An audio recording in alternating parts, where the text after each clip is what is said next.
नमस्कार दोस्तों, आप सभी का स्वागत है हमारे YouTube चैनल पर। आज हम लेकर आए हैं चैन मास की संकट चतुर्दशी की व्रत कथा, गणेश जी की कथा और चौथ माता की महिमा, संतान सुख और संकटों से मुक्ति। आइए अब हम सुनते हैं गणेश जी चतुर्दशी की कथा। कथा को आरंभ करने से पहले जय श्री गणेशाय नमः, जय श्री गणेशाय नमः। क्या आप जानते हैं कि चैन मास में संकट चतुर्दशी का व्रत करने वाले जीवन में बड़े बड़े संकट को दूर हो सकते हैं। इस व्रत को करने से हमारे सभी दुख और हमारे घर की सभी बीमारी और गरीबी दूर हो सकती है।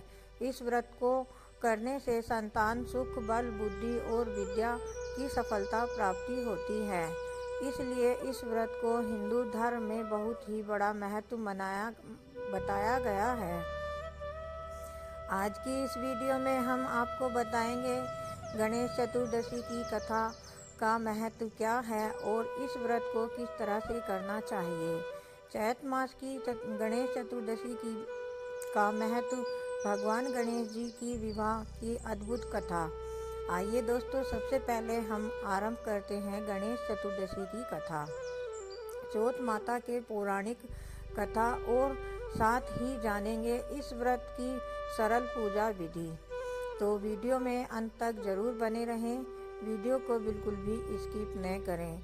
और दोस्तों, वीडियो को लाइक और शेयर ज़रूर कर दिया करें भाई। आपका एक लाइक कमेंट में कुछ नहीं जाएगा, लेकिन हम गरीब का भला हो जाएगा। बताए जाने के अनुसार विधि आपके लिए बहुत ही लाभदायक हो सकती है। सबसे पहले जानते हैं संकट चतुर्दशी का महत्व। चैत मास के कृष्ण पक्ष की चतुर्दशी को भालचंद्र संकट चतुर्दशी कहा जाता है। इससे वासुदेव चतुर्दशी के नाम से भी जाना जाता है। धार्मिक मान्यता है कि इस दिन भगवान गणेश जी का व्रत और पूजा करने से जीवन के सभी संकट दूर हो जाते हैं। कहा जाता है दोस्तों कि जो भी व्यक्ति श्रद्धा और भाव से पूरे विश्वास के साथ में यह व्रत करता है, उसके जीवन में हमेशा सुख समृद्धि बनी रहती है और धन संपदा की कोई कमी नहीं होती है और सफलता का आगमन होता है। मान्यता यह भी है कि यदि इस व्रत के दिन शुद्ध घी के साथ में बिजोरे नींबू का हवन किया जाए तो निसंतान दंपतियों को भी संतान सुख की प्राप्ति होती है। कहा जाता है दोस्तों कि इस व्रत की इस पूरे मन के साथ विधि पूर्वक करने से सृष्टि के सभी कष्ट दूर होते हैं। अब सुनते हैं भगवान गणेश जी के विवाह की कथा। एक समय ऐसा था जब भगवान गणेश जी का विवाह नहीं हो पा रहा था। उसका हाथी जैसा मुख और टूटा हुआ दांत देखकर हर कोई उनसे विवाह करने के लिए इनकार कर देता था। कोई भी विवाह के लिए तैयार नहीं था। इस बात से गणेश जी बहुत ही दुखी हो गए। तब उन्होंने सभी देवी देवताओं के विवाह में विघ्न डालना शुरू कर दिया। इस बात को सुनकर थोड़ी सी हंसी आती है दोस्तों, लेकिन ये सच्चाई है। जब भी किसी देवता का विवाह होने लगता, गणेश जी अपने वाहन मूषक की सहायता से उस विवाह में बाधा डाल देते थे। बार बार ऐसा करने पर देवताओं को बहुत बड़ी समस्या हुई। देवताओं ने इस समस्या का समाधान पाने के लिए ब्रह्मा जी से प्रार्थना की। तब हे ब्रह्मा जी की योग निद्रा से 2 दिव्य कन्याएं प्रकट हुई। इनका नाम रिद्धि और सिद्धि था। बाद में भगवान गणेश जी का विवाह रिद्धि और सिद्धि के साथ कर दिया गया। समय के साथ साथ रिद्धि और सिद्धि से गणेश जी को 2 पुत्र हुए, जिनका नाम शुभ और लाभ रखा गया। माना जाता है दोस्तों कि इसीलिए कहा जाता है कि भगवान गणेश जी की पूजा होती है। जो भी कोई विवाह कार्य हो या कोई भी शुभ काम हो, उसमें सबसे पहले गणेश जी की ही पूजा होती है। वहाँ रिद्धि सिद्धि शुभ और लाभ की कृपा से अपने आप प्रताप होती है। हम अब सुनते हैं हम चौथ माता की पौराणिक व्रत कथा। सतयुग में मकरध्वज नाम के एक प्रतापी राजा थे। वे अपनी प्रजा का बहुत ही अच्छे से पालन पोषण करते थे और पूरी प्रजा का बहुत ही अच्छे से ध्यान रखते थे, लेकिन उन्हें संतान का कोई सुख प्राप्त नहीं था। उन्होंने कई वर्षों तक तपस्या की और अंत में महर्षि याज्ञवल्क्य की कृपा से उन्हें एक पुत्र की प्राप्ति हुई। कहा जाता है कि राजा के मंत्री का नाम धर्मपाल था। उनके घर में सबसे छोटी बहू बहुत ही धर्मपरायण की थी और वह हर चैत कृष्ण चतुर्दशी को भगवान कृष्ण का व्रत किया करती थी, लेकिन उसकी सास और पति को यह व्रत बिल्कुल भी पसंद नहीं था। वे उसे व्रत करने से रोकते थे और कई बार तो उसे डांटते मारते भी थे। फिर भी वह इस व्रत को पूरे सच्चे मन के साथ में और पूरी विधि पूर्वक किया करती थी। भगवान गणेश जी की पूजा करती थी। बहू की सच्ची भक्ति से प्रसन्न होकर भगवान गणेश जी ने एक लीला रची।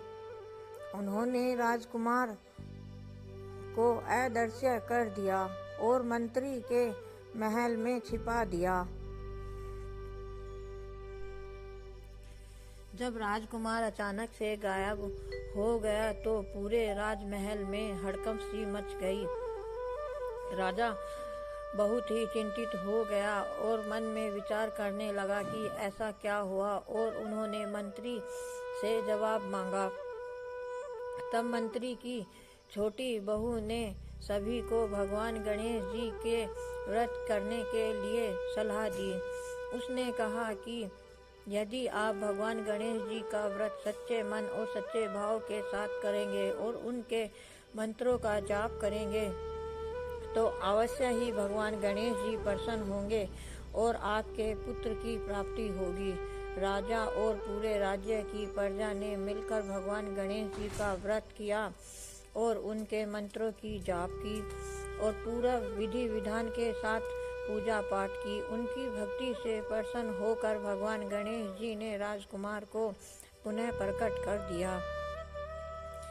इस प्रकार से राजा को अपने पुत्र वापस मिल गया और सभी प्रजा खुशी के मारे झूम उठे और पूरे राज्य में खुशी मनाई गई। राज्य के संकट दूर हो गए। अब सुनाते हैं चौथ माता की एक और प्रसिद्ध कथा। एक नगर में एक साहूकार का बेटा था और उसकी बहू रहते थे। दोनों ही अक्सर कहती थी कि हम तो ठंडो बासी खाते हैं क्योंकि हम अपने बाप दादा की कमाई पर जीवन बिता रहे हैं। यह बात सुनकर साहूकार का बेटा धन कमाने के लिए एक बड़े से नगर में चला गया। जाते समय उसने अपनी पत्नी से कहा कि घर के चूल्हे की आग बुझने मत देना। एक दिन गलती से घर के चूल्हे की आग बुझ गई। तब बहू पड़ोस में आग लेने गई। वहाँ उसने चौथ माता की व्रत की कथा की महिमा के बारे में सुना। बहू ने भी चौथ माता का व्रत किया। पूरे विधि विधान के साथ और पूरी श्रद्धा के साथ व्रत करना शुरू कर दिया। वह पूरे दिन व्रत रखती और रात को चंद्रमा को धैर्य देकर ही भोजन करती। एक दिन चौथ माता ने साहूकार के बेटे को सपने में दर्शन दिए और कहा कि अपने उसे घर लौटने के लिए कहा। जब वह घर लौटकर आ रहा था तो रास्ते में उसे एक काला नाग मिला। नाग ने उसे डसने की धमकी दी। तब युवक ने वचन दिया कि वह पहले घर जाकर वापस आएगा और अपने पूरे परिवार से मिलकर फिर उसके पास वापस जरूर आएगा। तब वह घर पहुंचा तो उसकी पत्नी ने बहुत श्रद्धा से नाग के स्वागत की तैयारी की। उसने 7 पेड़ी को धोकर वहाँ रेत, इत्र, गुलाल, फूल, कंकु, केसर, लड्डू, पेड़ा, गादी, गलीचा और दूध से भरा हुआ कटोरा रख दिया। आधी रात को नाग वहाँ आया और एक एक करके पैड़ी चढ़ते हुए आराम करता गया। अंत में चौथ माता भगवान गणेश जी और चंद्रमा देव की कृपा से वह नाग वहीं नष्ट हो गया और साहूकार के बेटे की जान बच गई। अब जानते हैं कि संकट चतुर्दशी की पूजा विधि। दोस्तों, पूरे विस्तार के साथ में और पूरे ध्यान के साथ में सुनिए। सुबह स्नान करके बाद में भगवान गणेश जी की मूर्ति को साफ स्थान पर स्थापित करें। उन्हें जल से स्नान कराएं और जनेऊ का धारण जरूर कराएं। जनेऊ कच्चे सूत का हो या फिर कलावे का हो। इसके बाद अबीर, गुलाल, चंदन, सिंदूर और इत्र अर्पित अवश्य करें। भगवान गणेश जी को वस्त्र और अक्षत जरूर चढ़ाएं और उसके साथ में दूबड़ा घास और फूलों से उनका श्रृंगार करें। गणेश मंत्र का जाप करते हुए उन्हें दुर्वा अर्पित करें और लड्डू या मोदक का भोग जरूर लगाएं।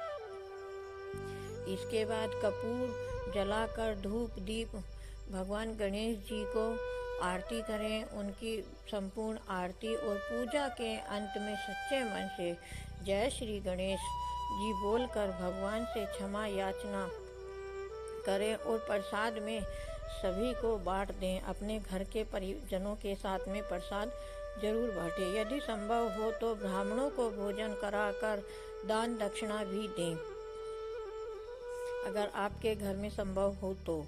मान्यता है कि जो भी श्रद्धा और विश्वास के साथ में संकट चतुर्दशी का व्रत करता है उसके जीवन में के सभी संकट दूर हो जाते हैं और उसके घर में हमेशा खुशियाँ लहर उठती हैं। भगवान गणेश जी की कृपा से सभी खुशियाँ प्राप्त होती हैं। अगर आपको यह वीडियो अच्छी लगी हो तो वीडियो को लाइक करें और चैनल को सब्सक्राइब ज़रूर करें और यह वीडियो को अपने परिजनों को शेयर ज़रूर करें। भगवान गणेश जी आपके सभी संकट जरूर हरेंगे और आपके परिवार में हमेशा खुशियाँ भरी रहें। जय श्री गणेशाय नमः।